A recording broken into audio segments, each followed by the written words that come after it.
میلسی تھانہ ٹبہ سلطانپور کی حدود نظام ٹاؤن میں خاتون سے تعلقات کے شبہ میں خاتون کے شوہر عابد حسین نے اپنے بیٹوں کے ہمراہ مبینہ آشنا محمد اکرام پر چھریوں کے وار کر کے زخمی کر دیا اور اس کے اعضائے مخصوصہ کو کاٹ کر مردانہ صفات سے بھی محروم کر دیا ہے۔ اطلاع ملنے پر پولیس تھانہ ٹبہ سلطانپور جائے وقوع پر پہنچ گئی۔ زخمی ہونے والے شخص محمد اکرام کو RSC ٹبہ سلطانپور منتقل کر کے کارروائی کا آغاز کر دیا ہے۔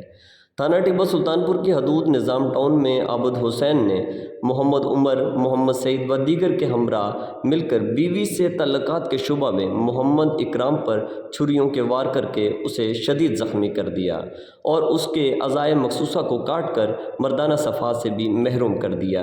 اور موقع سے فرار ہو گئے۔ پولیس تھانہ ٹبہ سلطانپور نے موقع پر پہنچ کر زخمی ہونے والے شخص کو RSC ٹبہ سلطانپور منتقل کر دیا، جسے ابتدائی طبی امداد کے بعد تشویشناک حالت میں نشتر ہسپتال ملتان ریفر کر دیا گیا ہے، جبکہ پولیس کی جانب سے مقدمہ درج کر کے ملزمان کی تلاش شروع کر دی گئی ہے۔